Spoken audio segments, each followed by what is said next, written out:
This is episode 27 of Objectively Biased. What's going on, everybody? This is Wilder Adams alongside John Tortorelli and River Brown, and we're finally back, everybody. Kind of missed the playoffs, which is too bad, but I'm excited to be back. So, how are you guys doing? Riff, I Oh, want to know how you're doing. okay, John. I thought you were gonna go next there. We definitely have been away for a while, so we got to figure out the order again. The count But off now. Yep. yeah, but no, it feels good to be back. We've watched some playoffs, missed a ton, but definitely got to see some good hoops. Last time we were here, I believe it was Cavs Pacers series, if I'm not mistaken. But just happy to be back, talk ball and stuff like that. John, how are you, brother? Thank you for asking. I'm doing well. The finals this year have been a treat. I think a lot of people overlook just how good of a series it could be, and it's been a great one. I'm also excited too because this NBA All Season is going to be the biggest one we've seen since 2019, when we had Kawhi and Paul George and Anthony Davis and a lot of other superstars can move back and forth. So right now, this is the part of the NBA season, and the All Season's right around the corner. That is a perfect time for us to get back on track. So happy to be here. Yeah, man. I think the most unfortunate thing is we missed the entire time when the Timberwolves made a 3-week run back to the conference finals, because I was going to talk so much crap because I think Riv picked the Lakers that series, if I'm not mistaken. And I think, Riv, did you pick the Warriors in the second round? Yeah, but Steph got hurt. Shit didn't matter. Honestly, you should have just kept picking against the Timberwolves, because I think you picked the Timberwolves in the conference finals. Same for you, Riv, or John. And I did too, but I'm biased, so that doesn't count. So Yeah, I'm that just an idiot. was too bad. Yeah, I just said, you know what, man, I'm not even going to hide it. I'm just going to ride the wave, man. I'm having fun. I'm not betting against my team ever again. And you know what? We hit the end, but we're getting Kevin Durant now, so it's okay. It is. The Thunder are my finals pick, and then one day I'm playing basketball. Joel texts me, "Who do you got in this series?" Can I go on the show the day before? And I was like, you know what? I'm like, fuck it. Give me Minnesota. And that was a terrible, terrible call. Okay, I went against my original pick, and Wasn't terrible. We can slow down now a little bit. They No, have hindsight, it was terrible, awful. Hindsight, terrible, it's definitely terrible. awful. There was no thought process in my brain. I said, you know what? Nuggets gave the Thunder a good fight, and it's completely overlooked the fact the Nuggets are the best chance of knocking off the Thunder in the playoffs until the finals. That is. I know. Like, here's the thing. I will spread Timberwolves propaganda till the day I die. So, John, what you were thinking was brilliant. It just didn't work out. That's okay. We get predictions wrong sometimes, but Right it's idea, brain. wrong Wrong execution. wrong execution, wrong Correct. ideas. And Wrong that's game plan, wrong team, just wrong everything. Just wrong, wrong, wrong. Funny enough, Wilder, last year I went Timberwolves all the way. Picked them in the first Wow. round, picked them to beat Denver, and then I don't remember if I picked them to beat Dallas, but I did go them over Phoenix, them over Denver. So kind of did the opposite this year, which is kind of crazy. I picked Phoenix that year, and then when we won the series, I was like, it was one of those weird series where I was like, I don't know. I'm pretty traumatized by the regular season because they were killing us every regular season game, and then we get into the second round, and at that point, I was like, we're going all the way, baby. I don't care what happens anymore. So, and then that helped me with the Lakers prediction because everybody was predicting the Lakers for the same reason as the Suns, and then I just said, you know what? I'm just going to pick the Timberwolves and piss off every Lakers fan. They really helped my Twitter engagement, and it was good, man. But you know what? We don't want to talk about the Timberwolves. We want to talk about the NBA Finals. yeah, And they've been eliminated for a week and a half now. So. we've been, yep. We'll talk about them next week. Stay tuned for that. But yeah. So today we're just going to jump in, talk about the Pacers Thunder series, and then we'll transition, do a 2018 NBA redraft because there's some conversations that have emerged in the last year or two that wouldn't have been discussed recently, and that's one of the best draft classes we've ever seen. Oh, and we should also do little KD ideas. That was where my mind was bugging. KD ideas. So yeah, that's the show today, and we'll get it done as efficiently as possible and make sure everybody can go out to their lives again. So we'll start out with the NBA Finals. So the Pacers, they take it 2-1, and then OKC comes back last second late last night despite not hitting the wide side of a barn the first three quarters. So I just want to ask you guys just what has been your takeaway thus far this series? Because Indiana is putting up more of a fight than we anticipated. Riv, I'll start with you. Well, I had OKC in 6, so that still could very much hold true. Probably not likely, I really struggle to see if OKC can win two straight against this team just based off the first four games. But the team that should have been here versus the team that we didn't think would be here is probably the theme of this, this finals. Indiana, a team that was probably the underdog in two out of their three ECF matchups. Maybe not two out of three, but definitely we didn't expect them to come out that Cleveland series. They came out, they gave New York some hell. They beat the Bucks handily, which I think most people could have predicted. Coming into this series, people thought OKC would win in four. People thought OKC would win in five. Just because the way OKC defensively can give you hell, cause havoc, cause turnovers. And in the first game, for the first three quarters, and then in game two, it looked like that. Not Indiana, excuse me. OKC looked like they were in complete control on the defensive side of the ball, causing a ton of turnovers. They were able to generate some quality offense. SGA was getting it going. Their role players like Alex Caruso, Case and Wallace, they were playing well. Chet was getting it going. J-Dub was playing okay. But then something switched in Indiana, man. And this defense, it's not as I don't want to disrespect the defense, but I don't think it's an elite defense like a Minnesota defense. I don't think it's an elite defense like OKC. But matchup specifically, this defense wears you down, and it wears you down from quarter one to quarter four. It does not change. They don't run out of energy. They're in your face. They're 94 feet. And they've done this to essentially every star: Donovan Mitchell, Jalen Brunson, now SGA, where from quarters one to four, they're there. They don't stop. You can have 40, you can have 50, you can have 35. You can, drop one of their players. You can, give them the business. This Indiana defense does not break. It does not give up. And on top of that, on the offensive side of the basketball, they really stretch you out through all five defenders. They make you work for everything. They constantly put you in action. They make your star player work. And you can see the exhaustion in SGA towards the end of games where he is just so tired. Defensively, they're picking him apart, going one-on-one. Offensively, they're making him work. I think OKC's trouble in this series is they don't have a cohesive offense. It's really just you kind of know what they're doing every possession. It's isolation, one pass, shoot. It's nothing, different. It's nothing that is going to really shake the defense. It's really something the defense could game plan for, and you just rely on the tough shot making of SGA, of J Dub, and it's worked for them up until this point because they've made it to the finals. But this Indiana team is on a different string right now. They are playing. I feel like they played better than OKC in Indiana. They did blow it last night. I think quarter four is when SGA, he finally woke up, decided to take over the game. That defense in OKC, that fourth quarter defense was exactly what that OKC defense has shown us all year. They were able to tap into a different beast. And I kept saying it throughout the game, man.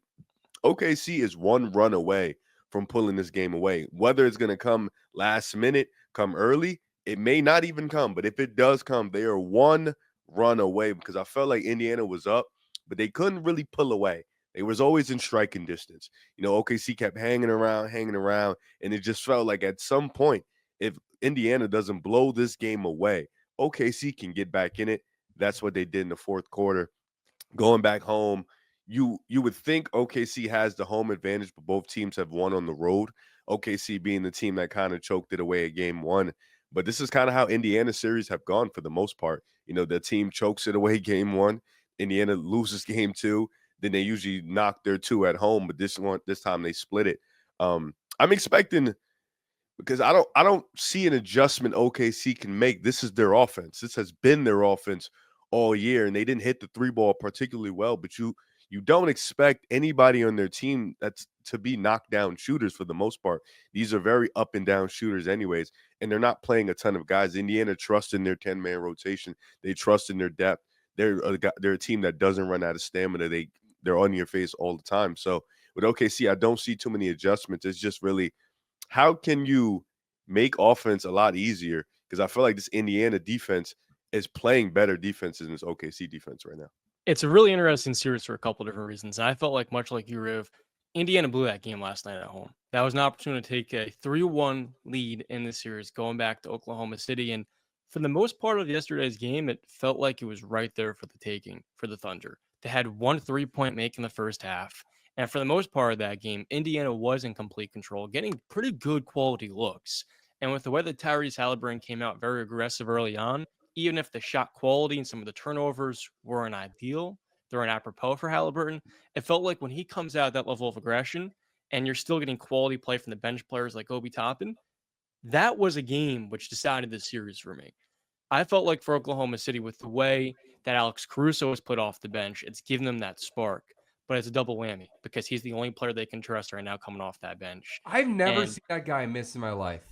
I've been watching the league for 10 years, and I swear to God, you look at the box score, and it's like 41% from the field, 34% from three. Every time I watch that son of a gun, he never misses. It actually pisses me off. When he did that like fadeaway 18-footer yesterday, I was like, okay, this is the time of my life. I'll finally see him miss. I was like, son of a bit.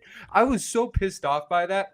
But continue. I'm just sorry. He's been like on my nerves. he a did lot. miss twice last night. He went 5 of 7 from the foul line, but then 7 of 9 from the field. When he's attacking and finishing with some pretty tough looks, it does actually become their next best source of offense outside their big two. Chet Holmgren last night rolled his ankle early on, and up until the fourth quarter, where he had a multitude of putbacks, he really was kind of a non-factor on the offensive end. But when in those waning stretches of the game where it's a 2-3 possession game, and you have Holmgren gain those second chance points, those putbacks, I felt like for Indiana, where they played for 3.5 quarters, the better game, winning all those small battles, the physicality, the offensive rebounding, the aggression, the shot quality. In those final few minutes, it was Shai Gilgeous-Alexander who came up clutch. And it's kind of unusual for a Thunder team, which I believe was 9-1 in clutch games coming into last night's loss. But the reason this has been such a great series is that the Thunder this year have not lost back-to-back playoff games. And that's what made it feel like it's a perfectly even series going back to Oklahoma City for game 5. But I felt another big thing for them too last night. Jalen Williams goes to the foul line 11 times, makes all 11 free throws. Shai gets to the foul line 10 times, makes all 10 free throws. In a game like last night, that was the deciding factor. The playoffs are all about matchups. I think it's that simple. We saw the Denver series, and Denver's size, of course, having the best, heliocentric playmaker in the league at the center position. Most importantly, at the center position, where OKC is really good because they don't have a weakness, but a little weaker than other parts of their team. This finals, it's a bad matchup for different reasons. What Oklahoma City likes to do, Indiana has a response for. For teams with really good heliocentric creators, there's no team in the NBA that has more on-ball point of attack defenders that they can switch, rotate, and keep that pressure from the half court than Oklahoma City. That's why they gave Anthony Edwards and the Minnesota Timberwolves trouble, right? And then you also consider OKC likes to turn you over.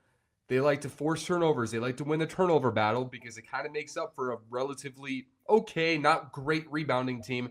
And then you also consider the fact that they like to play fast. Indiana likes to play fast too. You're not going to tire out Indiana. So I think whatever Oklahoma City likes to do, Indiana has an answer for. You try to get on a heliocentric creator, well, guess what? Tyrese Halliburton, he's going to move the ball off. He doesn't want to create one-on-one. He's not good at it, first of all.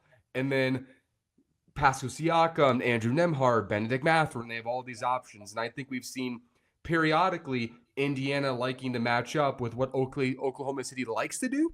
So then whenever they have a counter, Indiana has a counter. So they might not be the most talented team relative to other teams they've played, or Oklahoma City is clearly the more talented team, but Indiana has consistent answers for what Oklahoma City does. But last night, I thought it was devastating for Indiana that they lost, because my read on it was whoever won game 4 won the NBA Finals. And it's really hard to come down 3-1 in the finals. And with Oklahoma City's youth still to a slight extent, I wasn't sure if they were the team that was going to do that. But also, you think about it from the lens of if Oklahoma City wins despite making 3 3-pointers in the game and, Indiana taking control of the game, the fact that they blew it at the end, couldn't score at all, and Oklahoma City, led by Shai's fantastic fourth quarter, being able to pull them out of that game, I thought it was a super devastating loss for Indiana. And I want Indiana to win because if you see my Twitter, I am a prideful Shai Gilgeous-Alexander hater because I hate the way he plays basketball. But it's okay. We won't die if the Thunder win the finals. It's just, for me, it's a little heartbreaking that Indiana blew that game.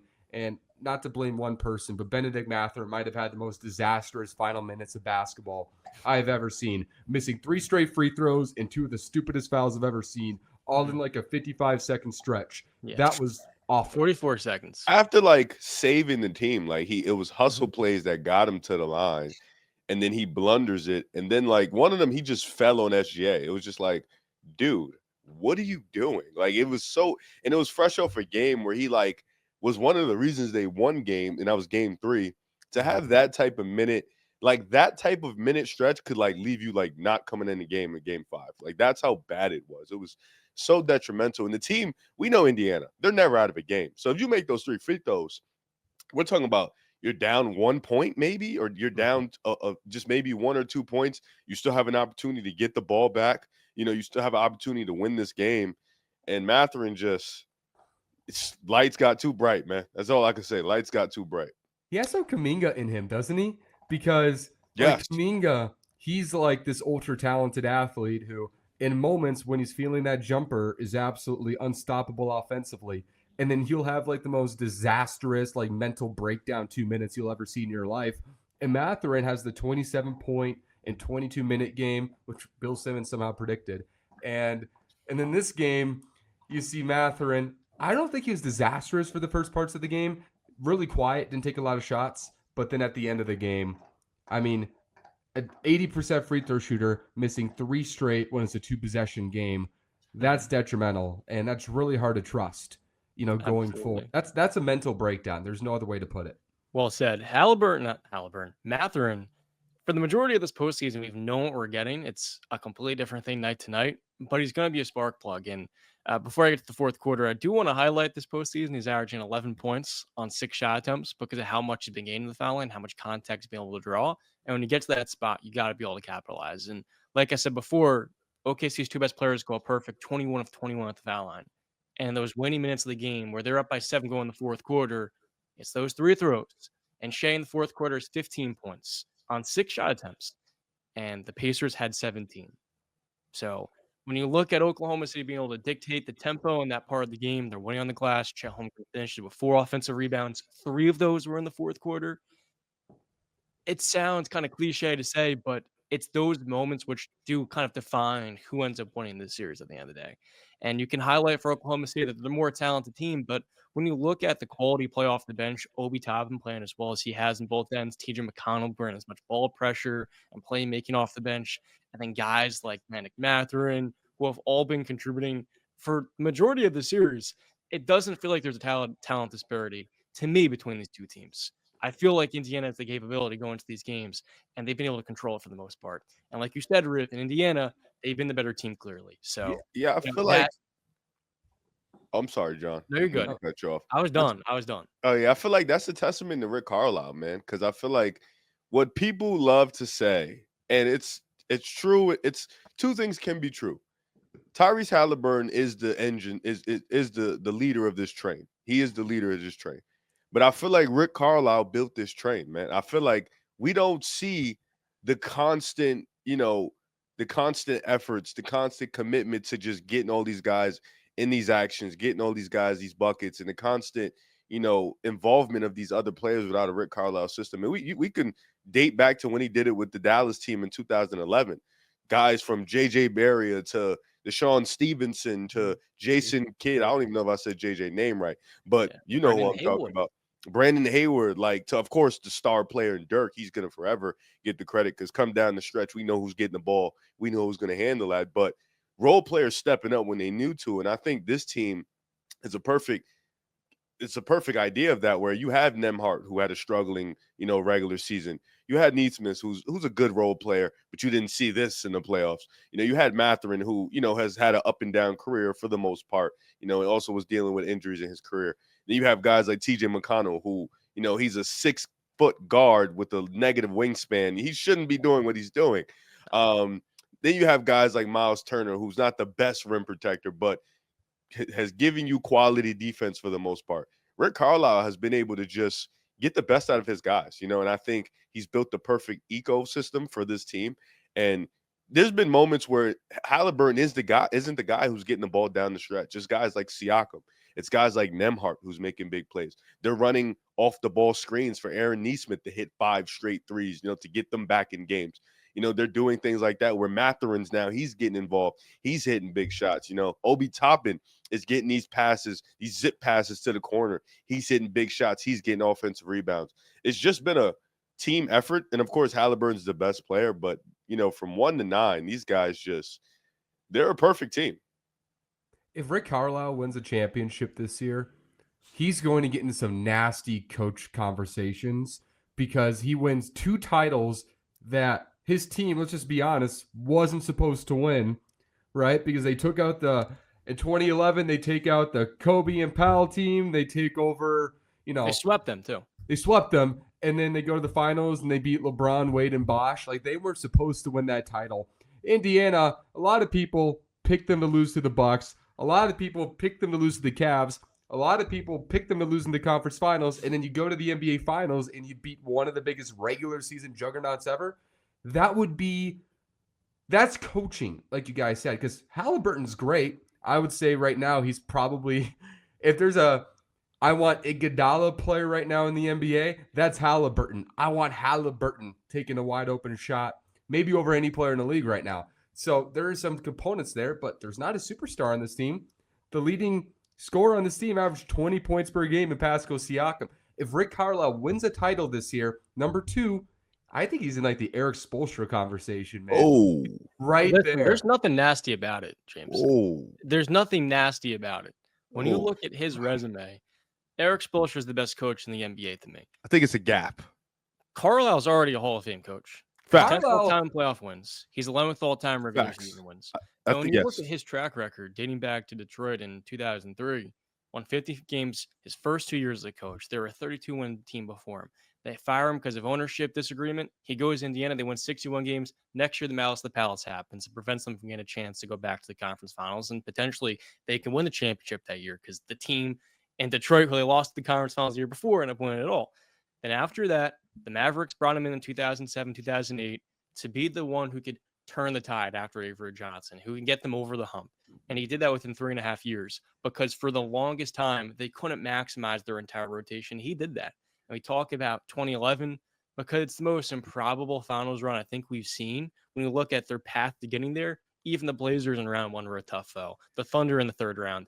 And we forget about 2014, where they played one of the best teams of all time in the San Antonio Spurs, who won 62 games, were the eventual champions, and they took them to 7 games with a supporting cast that was aging and not seeing with their championship days. He then goes years later to Luka Doncic and takes a Clipper team that far outmatched them. Porzingis is hurt. Brunson's hurt off the bench. They have really no one outside Luka, and they're taking the 7 games the following year. And then a year later, they're going to the conference finals. You take all of that, and then you look what he's done in Indiana. I don't think it's crazy to say that he is, even if he's not as good of a coach as Spoelstra, he has a better resume because he's done a lot more with less than Spoelstra has. He's clear top 2, in my opinion, in that case. Clear top 2. It took Spoelstra time to become the coach he is today as well. But back then, in 2008 to 2014, I'm taking Carlisle over Spoelstra. And right now, what he's doing in this series to me, I think like you highlighted, Riff, the word that you used was ecosystem. And it's a perfect encapsulation of these players like Obi Toppin and Aaron Nesmith, who could barely crack the rotation of certain teams like the Knicks. Obi Toppin, if he hit the rim on the Knicks from three-point land, you're like, all right, thank God it wasn't behind the backboard this time. Now he's in the Pacers hitting 5 threes in the NBA Finals to this out of playoff game. And then I look at Obi Toppin in the defensive end. I look at his activity. I look at his engagement. I think it's a testament to coaching and the support system in Indiana. So he's easily Hall of Fame. And to say that he's Spoelstra levels, I don't think it's crazy. Yeah, Hall of Fame, I'm with you. I'm with you, John. I think the resume is there.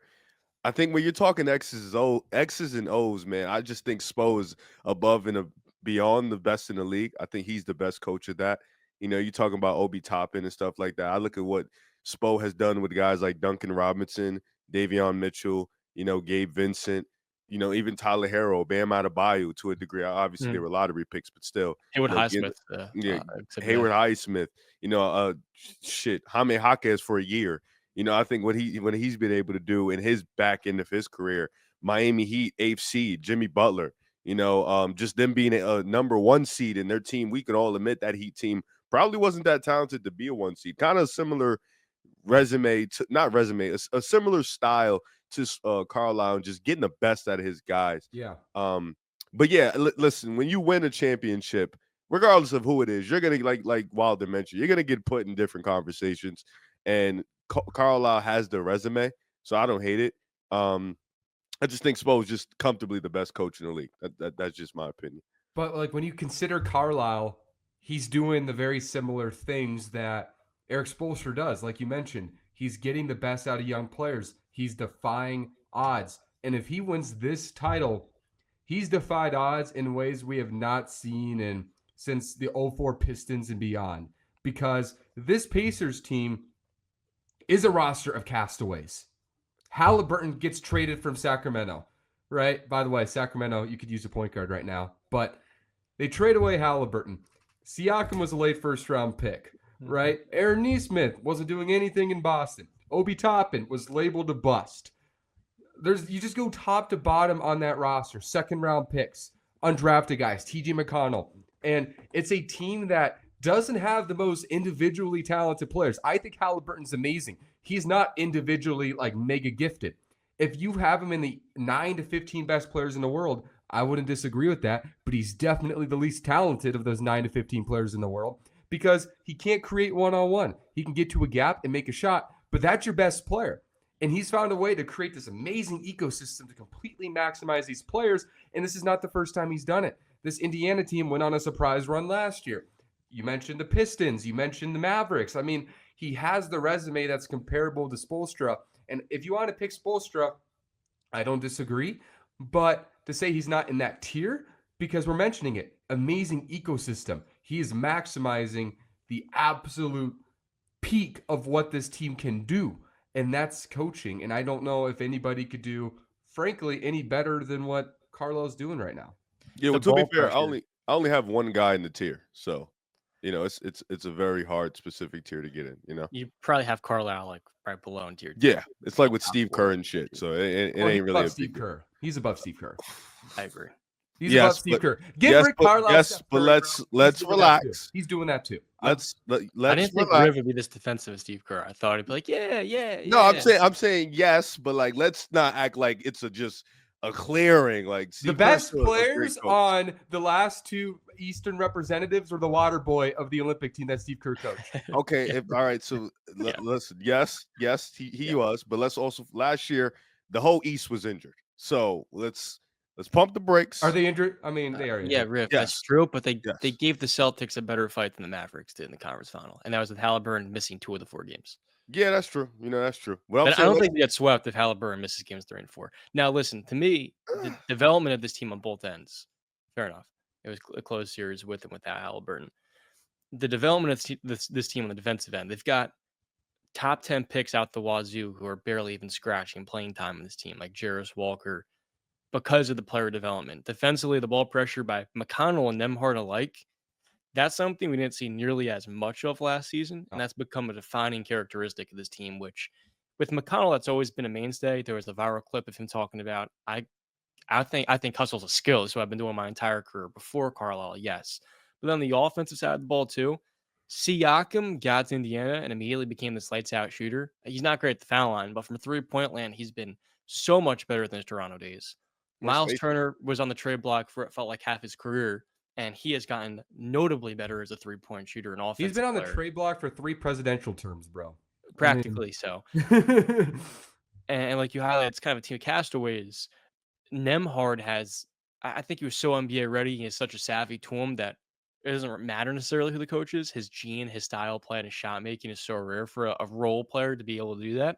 But the player development by Indiana to me is just as rare, but it's been more powerful in the NBA landscape. The Heat have taken undrafted players and made them rotation players. The Pacers have taken rotation players and made them high starters. When we talk about Miami, we're talking about Gabe Vincent, Haywood Highsmith. These are stopgap starters. But when you talk about Aaron Nesmith, I mean, his career was practically resurrected. When in Boston, you could say playing time wasn't going to be there, so this was his first real chance to establish himself. But it feels like every player in Indiana has developed from a skill perspective, and I wouldn't credit that to just Carlisle. I think his coaching staff and the Pacers organization as a whole deserves a lot more credit for that. But for them to be where they're at right now, and I still think the Thunder win the series, by the way. I had them winning 6. I Me had too. them winning 6 games. If the Thunder won yesterday, I was going to say to myself, I think this is their series. But even disregarding that point, to me, Indiana to me is probably the best system and structure right now of any team in the NBA.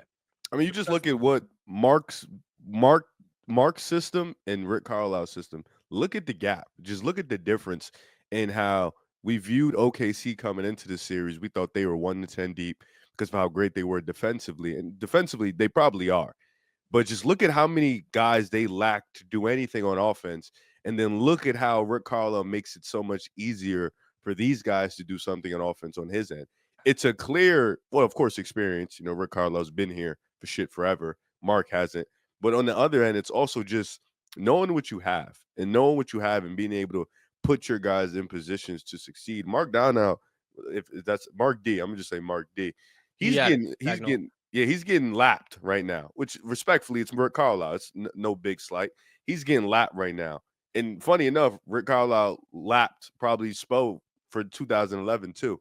But it's really just a talent discrepancy in the sense of knowing what they can do and then being in position to do what they can do. I think this OKC team, whether they can do it or not, it's really just ISO, wait to catch the ball, shoot it.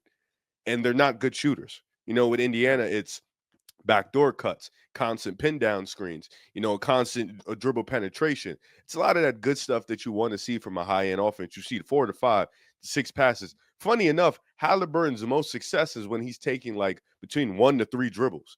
From a superstar or for a superstar of your team, you don't get that. Like that's just not feasible. Like 1 to 3 dribbles is the most success you get from your star player. With OKC, it's like, all right, we know dribble, pound. Let's find a mismatch. If we could find the mismatch, great. If not, tough shot, make it. Let's do it. SGA mid-range pull up. It's like, all right, like it's just a clear discrepancy. You mentioned it, John. You said best ecosystem in the league. Probably they have the players for it, they have the coach for it, and they have the star. Like the other systems that mimic it were probably like Mike Brown Kings, Kerr's Warriors. That's probably it. The systems that kind of mimic this type of ball movement, but neither team has the players. Like maybe the Kings, but I doubt it. No, they don't. Yeah. So neither team has the players. The consistent 1 to 10, like probably a guy like Zach LaVine will probably be cool in the system, but for the most part, like they don't have this type of depth. I think this is a good time to shift the topics. Move on to the next thing on this show. Okay, John. Just get one last thing real quick. Yes, last words. Dagnall needs to play Kenrich Williams more as their second most reliable rotation player. He should keep playing Isaiah Joe because they need the shooting. And Shai Gilgeous-Alexander needs to start playmaking, even if the shots aren't going in. Okay, it seems like he needs everything to be going right for him to get everyone else going like he did in Game 2. Game 4 yesterday, 0 assists. I get it. Not necessarily great shot making, but I think the onus is more on the player and the superstar, the engine of the offense, Shai, to begin his teammates involved, regardless of whether or not the shots are going in. Because right now, Indiana's letting him go one-on-one. They're forcing him to play where he was becoming an MVP candidate in that mid-range area. But in order for them to win, he needs to get more than 0 assists in a finals game. There was times where they were open on the backdoor cuts, and he just said, fuck it, mid-range pull up. I just want to say that the Shai push-off is the modern Kareem skyhook. Hey, man, it's not a push-off. They don't call it. You can't – if they're not calling it, man, keep pushing through it, bro. But, I'm just putting it out there. It's literally the Kareem skyhook now because they're letting them do it, and you can't guard it. So, respect. He's the second best player in the world right now, by the way, behind Jokic, in my opinion. I think he surpassed Giannis, but that's just for me. Next topic. We'll talk about that later. I'll leave that suspense for a future episode. But let's go to the next topic. I want to continue the Shai conversation, and we can do a quick 2018 NBA redraft. One of the great drafts in NBA history, in my opinion. I think most people's opinions. And there's a new conversation, I think, in this year's draft class. So, all right, how do you guys want to do the order for this? There's a lot of names in here, man. It is. James, it was your idea, so I'll let you go with the first overall pick if you're okay with that, because I know you have a strong opinion here. And Riv, you want second or third pick? I'll let you choose. With the first pick in the 2018 NBA redraft, the Phoenix Suns select Shai Gilgeous-Alexander over Luka Doncic. I think we're only 7 years into these guys' career, and at this point, it's who am I taking for the totality of the career. Luka had a stronger start, but Blake Griffin also had a stronger start to his career than Steph Curry did, so that's not everything. I think Shai right now, when you talk about just, I think he's having, if they win the title, arguably the best guard season we've seen in the last 10, 15 years. Certainly the most complete when you consider he's leading not only as just a good team, but Shai, his on-off metrics on a 68-win team is ridiculous, averaging 33. And even though I think the on-ball stuff's deceiving, DPM, he's well over the 90 percentile, and he's been one of the best closers this postseason. He hasn't really missed a box. Even like all defensive votes, he was top 14 this year, I think. So Kendrick he's Perkins giving is a you voter. Kendrick Perkins is a voter, but Shai is on the number one defense since like the 90s Bulls. And this team, on off metrics wise, is very similar to that Jordan Bulls team. And this Thunder team is well over 10 points per game better with Shai on the floor than off. He's made 3 last all first team All NBAs, and I think that's going to continue forward. I'll take Shai right now because I think Luka does have a lot of questions he needs to answer more than Shai. Oh A man, little laugh. you know, Where could he go from there? voting becomes docked. Like awards become docked when you see like people like Kendrick Perkins, Rachel Nichols when they get a vote because it's like you guys saw that clip of Stephen A. Smith playing solitary during the game. It's like That was during a timeout, though. He wasn't like no, it wasn't actually. It No, wasn't. he wasn't playing it in the video. That was my point. He wasn't actually playing the card in the The video. point was he wasn't paying attention. I'll bro. defend No. Stephen A on that. I'll defend Not- Stephen A on that. Listen, bro. You can't, Listen. bro. I'll defend him on that one. Every NBA fan would die to just go to a finals game. The opportunity to live a life where you record and present every single finals game, and you have your phone, whether or not you're actively playing during the middle of a fourth quarter of game 4 of the NBA Finals, you have solitaire on your phone. I'm sorry, man. He's not an analyst. He's an entertainer. I've always felt that way. He doesn't talk about the game. He's there to entertain. There's no excuse. He's I don't one of care the if he was best playing or entertainers if he in the just had it world. on his phone. You're in a position that so many people would die to be in, and he takes that entirely for granted. Yeah, while the defending him was nuts, bro. He was on I his don't phone. think it's that deep. I really don't. I don't Bro. have a strong opinion on it. He's I can't tell you how many times I go to a game covering the NBA or Finals. stuck on their phone in the middle of the game. Fans Oh, at the game, well, the stuck fans. on their phone, stuck on social media. It's everywhere. Like You can't social media compare is a fan to a. that's his version of a disease right there. Yeah, but you're comparing a fan to Stephen A. Smith. But you're mentioning it like fans are begging for the opportunity to go to this game. They would never be on their phone for this. It's not even true. that. That's not There's hundreds and countless of journalists out there who are losing their jobs and being replaced by AI. Meanwhile, Stephen A. Smith's getting paid $20 million to sit there solitaire on his phone in the middle of a absolutely unprecedented event to attend. That to me is where I say, you know what?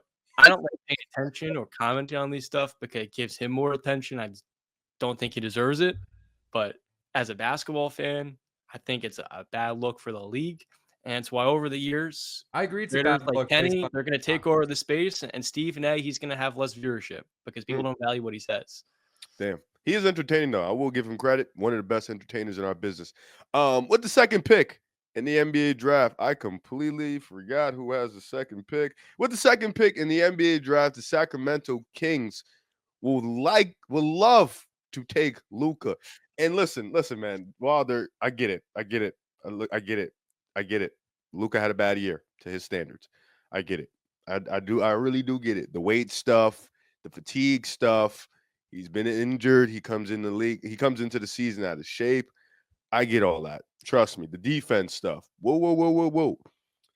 There has nobody that I've seen that hasn't been getting attacked on defense like I've seen from SGA, like I've seen from Luka.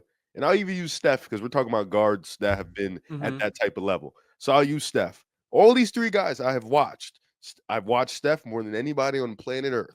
I've watched Luka, and I've watched SGA more than anybody on planet Earth because I was a fan when he was at Kentucky. These brothers, they're all getting attacked. So the defense stuff, I think it's really a metric of just who's a good off-ball defender, who's a good team defender, which I think Steph and SGA are. I think And Luka- Luka's that's it. And then on ball, all of them get dogged. I All agree. of them get dogged, and it's the truth because most of their team are better defenders and they have a lot of offensive load. So when we factor in the offensive load, I don't think you can excuse the fact that one, neither Luka and SGA are good off ball players for the most part. So if we're just strictly talking on ball, Luka is worlds better, and I mean worlds better playmaker than SGA is. Like it's not even a That's fair. conversation. And as a scorer, I think Luka is right there with him. Obviously, SGA is a little bit more nimble. I think he's better in the mid-range department. More As of a finisher, yeah, I think as a finisher, SGA is there too. But Luka is a damn good finisher. I think he's a really good tough shot maker. He has a post game too. I think they're in the same tier. If you got one guy above the other, that's fine. I don't think SGA has surpassed him or Giannis. I think all three of those dudes are in the same tier. I think the only guy that's in his only tier is that big fella in Denver. But those three guys, for me, I think are in the same tier. But I think Sacramento is comfortable with Luka being their guy. So that's going with the second pick. Who would you take? Who do you think is just going to have the better next 5-6 years in terms of just individual play, Mhm. individual reliability, individual consistency? Who's going to be better between Shea and Luka? I think that's a good one. Because you mentioned consistency. I think that's important because Luka's going to have the nailing, nagging injuries because of just his body type, the way he plays. If he fixes his diet and all that stuff, I think it's a real conversation. I think I'll go with SGA because I think he has less strain on his body, and I think his team is built more for him to do what he's doing in the regular season. With the Lakers, I don't know. Their team is really shitty. It's really just Luka and LeBron. I think he'll have more load on the plate, and I don't know what his fatigue is going to look like. I don't know how in shape he's going to be. So I'll go with SGA for that. I'll go with SGA. I would also go with SGA probably. Now, I think part of that too is the situation they're in. The third overall pick to me is fun. Hawks had this. They traded Luka and a gained Trey. Bro, you know who to And pick. Brunson versus Trey to me is a little bit similar to Luka and Shea because they're same position and they each have their own defining play styles. Brunson's like the dive version of Shea, and then Trey's kind of like the dive version of Doncic, but Yes. they're still top 15 players. Now, I would say one thing: Action. Jalen Brunson's better than Trey on. Trey's He's a also top what? reached. He's not top 15, no. Yeah, you said that. You threw me off. Trey's not top 15. No. Can he shoot 43%? This I'm not asking for that, but he's top 25. top 20, 25. That's fair. He Yeah, I might be think top that's 20. more. He might be He's 20. top 20. He might be 18. I don't know. He's not We'll 50. talk, John. We'll talk. We'll talk We'll talk. sometime. Brunson's the better player. He's someone who's reached a higher pedestal, especially in these stages of the year. And for that, the Hawks are going to switch their gear a little bit, switch their style of play, and they're going to take Jalen Brunson over Trae Young, the third overall pick. Okay. I do think Atlanta's team right now is fit more for Trae Young, though. I'm just speaking like the now team, not the team before, like the now team. I think Trae Young's going to have a really good year. I do think he is. I think Atlanta is going to be a really good team this year. I think if they stay relatively healthy, they don't lose Jalen Johnson for damn near the season. They have another year of Dyson in that system. Shai is going to have a good year. I think. I think he's a good player. I think we could see them being a 5-6 seed in the East. I think they The have that Celtics opportunity. are out the picture. So I agree. Even if they weren't, I still think Atlanta, because what they were a 6 seed before Jalen went down. You know, that was still early in the season, but I think they have a good enough roster where they can do that in the East. I agree. Wilder, it's your pick. Awesome. Fourth pick. So we have Brunson 3 to Atlanta, right? Number 4, Trae Young might be the best individual player here, I believe. but I'll say this. I don't think there is a number 1 player on a championship team available anymore in this draft. So I'm thinking about it. Who's going to be the more complimentary number 2? And I think the most complimentary number 2 available in this draft is Jaren Jackson Jr. So I think Memphis sticks with their pick because he's never going to be a primary creator. We know that. He's going to be a complimentary 20-point per game guy and be all defense. That fits a lot more than a small guard who wants the ball in his hands but isn't quite at the level of a tier 1 superstar. So similar tier players, I'll take the fit. Give me Jaren Jackson 4. And they still take John Morant next year. Let's go. Okay, so this makes it easier for me because with the 5th pick, Dallas just goes with, like John mentioned, the diet Luka, and they get Trae Young. This makes it a lot easier for me. I don't got to talk too much. One of the best passers in basketball, one of the best playmakers in the game. I don't want to disrespect him. Top 25 player in the league. Might be top 20 just off the top of my head. I think 25. He's definitely top 20. Your bro, I The don't have 20 names. disrespect has reached new heights, unfortunately. I hate to see it nowadays. Now, the 6th overall pick, the Orlando Magic, were on a kind of splunky spot, so to speak, and that's not a word. Mo Bamba. 2018. They took Mo Bamba. At that point in time, their front court is Aaron Gordon and Nikola Vucevic, and they also had Jonathan Isaac the year before. Now, there is one thing that Magic team really wanted to predicate themselves on. You guys know what that is. It's length. It was length. And with the 6th overall pick, we're going to take Mikal Bridges. Today, I think he's coming off a disappointing season, but honestly, I think he's going to have a bounce back year next season in New York with maybe a new head coach. Not maybe, it's a definitive new head coach. And you're also getting yourself an old defensive caliber wing to plug into Steve Clifford's system at number 6. Love it. Number 7, Chicago Bulls. We're kind of getting into a weird part of this draft because really talented, really flawed players. So which flawed player do I like the most? And answer's kind of like, I don't know. Bulls, with the 7th pick in the 2018 NBA redraft, the Chicago Bulls take DeAndre Ayton, which... Good God almighty. I don't know. Wow. Here's the thing. Does DeAndre Ayton get the same money if he's not the number 1 pick, if he's the 7th pick? Is DeAndre Ayton better than Michael Porter Jr.? No. Michael Porter? He's not. I think Ayton in the same in an elevated context can be better. Okay. And I mean, we saw him in his 3rd year legitimately be like an A- level defender and a 3rd option on a finals team. And I think long term, I'm always going to worry about Michael Porter Jr.'s back. I just will. And even though Ayton's had some injuries, I'm not that concerned about his long-term injuries. So you're still getting a good starting caliber center, someone who's stable. I'm not going around the Michael Porter Jr., health concerns. And I don't know. I think they're similar caliber right now. And I think in the 7th overall pick concept, he's a lower maintenance player, which would make him more appreciated. So I take him 7. Okay. So I'm at 8. I'm at Cleveland. Colin Sexton was the pick here, and then the year after they took Darius Garland. Okay, they took 2 guards back-to-back years. I'm gonna take Michael Porter Jr. here. I think this is pretty much an easy plug-in. Michael Porter Jr., like Wilder mentioned, I understand the back injuries and stuff. It was brutal. I think he had the same back injury as Steve Kerr, if I'm not mistaken. But Steve Kerr doesn't play basketball, so it's not as detrimental. But Michael Porter Jr., before the back injuries, this guy could have been top 3, top 3 in the draft. Like, that's how good he was. That back injury really messed up his movement and the way he was able to just get to the rim. And now, as you see why he's so stiff some of the times, that back injury is there. But with Cleveland, they don't really have nothing right now, if I'm not mistaken. And I think bringing in Michael Porter Jr. right now will still keep them in the Darius Garland sweepstakes, and they'll still be able to get – they might even get a higher pick because Michael Porter Jr., I believe, didn't play most of his first year. So Correct. This was the first piece and the last piece in that Kyrie Irving tree in the post-LeBron era. Now, I want to refresh our audience a little bit, give us some names around the board. Alex Caruso, Duncan Robinson. Best players on the board to me now are Anthony Simons, you got Mitchell Robinson. Dante DiVincenzo is another name to pull out the sun. Grayson Allen. Yeah. So with the 8th overall pick, you took the best player available to me. Now, I've got the Knicks at number 9, and they're in such a weird spot at this point in time. They took Kevin Knox with this selection, and they needed everything.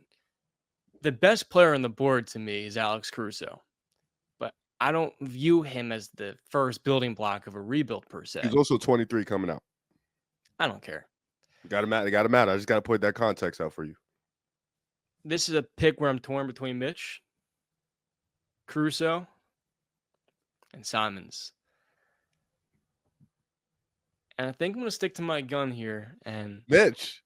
I'm not going to overthink it. I'm going to take the player who's been here since day one. I'm going to go Mitchell Robinson at pick number 9 for the Knicks. When he's been healthy, he's been one of the best rebounders, one of the better rim protectors, and just a quality lob threat. So I'm not going to go crazy here. I'm just going to stick to what works. Just the FYI, Mitch only fell that low because he did not play most of his college year that year. You know why he didn't play in those college years? I heard. What? I don't remember why. Why? there's a summer workout, coach knocking on the door, and Mm. apparently, from what I've heard through the grapevine, I'll have to double check this. But Robinson was like, I'll be in practice in 20 minutes, coach. I'll just have to shower first. It's like, I'm not waking up. Took his truck, drove back home, took that year. Side note, top 10 college prospect. Where'd he Yes. commit? Western Kentucky University. Yeah. That's Mitchell That was their Robinson for you. biggest recruit, I think, ever. Yeah. And he just said, nah. Unexpected. So, yeah, I'll take him at pick number 9. I'll get myself a high vibes guy, and it's a high character center for the future. No, Mitch is hilarious for that. Because you would think like he'd probably be a better player than what he is right now with that moxie. Crazy. Awesome. And pick 10. Pick 10. First of all, I like Mitchell Robinson. He's not the 9th best player in this draft looking back. Going number 10, I mean, he falls to you. Alex Caruso is the best theoretical fit.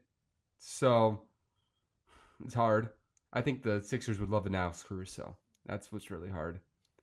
The Sixers also in a weird spot at this time too. They are at a weird spot.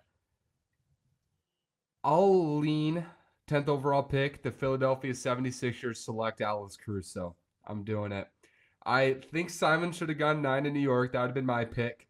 But for what Philly is, I think, I don't know. They've always felt like a team that needs an Alex Caruso type. And he fits Philly. He fits the city. He fits the culture. He's a mean POA defender. And during when Ben Simmons was good at basketball, he would have been so fun next to Ben Simmons on defense. I'll take Alex Caruso. Hey man, people don't know, but Caruso at Texas A&M, man, real guard shit. He was doing a lot of guard shit. You saw that last night. Yeah, Yep. no, that shit he was doing that in college. Never seen that. Yeah, you guys make my decision so much easier. So at this point, this is technically the Clippers pick because they traded for it. This was SGA right here at pick 11, if I'm not mistaken. Plop in Anthony Simons, man. Bring him in. He will be playing for the Clippers. You guys have made my decisions today so much easier, just leaving me the best player available. Simon walks in, plays with the Clippers. I feel like he can give you a little spark plug, give you a nice little shoot and jump. And I believe he's 18 coming out of IMG Academy, 18 or 19. Yeah, extremely young, somebody they can build off of. Maybe they don't go and make that splash trade and go get Paul George and Kawhi because Simons probably isn't the same talent as SGA. But this is a team that has a lot of good, older vets to, Simons can learn from. So now with the 12th overall pick, I've got the Los Angeles Clippers at a point in time where they're still trying to contend and compete, headed up to 2019 all season. And the player I'm going to take is going to be Dante DiVincenzo. Can slide in off the bench the way he did his final year at Villanova. And looking at the NBA right now, I think he's an undervalued player. Someone that's moved around the league, but gives you that elite shooting. It's just a solid 3-and-D guard. Love it. I can't complain about that. The only thing I can complain about is his playoff performance this year. He was awful shooting the basketball. So, hey, game 4, he came to play. Yeah, your star players didn't show up. Oh, cough. True. That is true. Him and Alexander Walker came to play, man.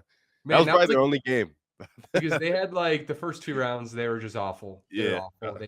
I don't think they had 20% of their threes. They were that bad. With the first pick of the 2018 NBA redraft, the Phoenix Suns take Shai Gilgeous-Alexander over Luka Doncic.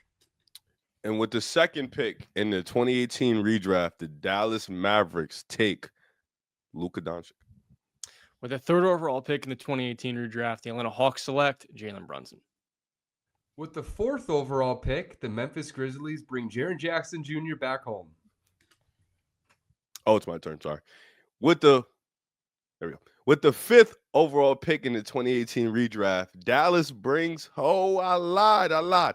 With the 5th overall pick in the 2018 redraft, Atlanta brings home once again Trae Young. Technically, that was Dallas. You're right the first time. Oh, shit, with the 6th overall pick, the Orlando Magic select Mikal Bridges. With the 7th overall pick, the Chicago Bulls take the number 1 pick in this draft, a loaded draft somehow. They take DeAndre Ayton. With the 8th overall pick, the Cleveland Cavaliers will be taking Michael Porter Jr. With the 9th overall pick, the New York Knicks will still go with Mitchell Robinson, but this time in the 1st round. With the 10th overall pick, the Philadelphia 76ers take an undrafted player, Alex Caruso. And with the 11th overall pick, the Clippers will be taking Anthony Simons. And round out a redraft with the 12th overall pick, The Los Angeles Clippers will select Dante DiVincenzo. Man, this is a weird draft, by the way. You What gave me a lot of looks- shit for taking Mitch at number 9. He's better than DeAndre Ayton. And get this, Anthony Simons was the best player on the board. He was. But we can't overlook the fact the NBA has devalued his archetype for years. The Yeah. undersized guard that's a shot creator but an average playmaker, not an offensive engine. He has a big liability on the defensive end. He brings a lot of value to some teams that maybe need shooting, but a lot of teams around the league have had chances to acquire Simons, and they have not been all that interested. You're not lying. You're not lying. Yeah, Ayton's a weird player, man. Honestly, one of the most disappointing number 1 picks because, I mean, he was supposed to be David Robinson, man. He was supposed to be David Robinson, so that was heartbreaking. But I was out on him the moment he stunk versus Buffalo. How are you that type of a freak and you play against Buffalo in March Madness and just stink the bed? Like, he was awful. Arizona was massively disappointing, and he never had it. He just doesn't have it. But this is going to end episode 27 of Objectively Biased. Thank you all so much for watching. Before I end it, I just want to shout out my brand new show that I'll be doing full time covering the Minnesota Timberwolves this year. It is called Wilder Wolves. It is a fan-oriented podcast covering the Timberwolves on all fronts.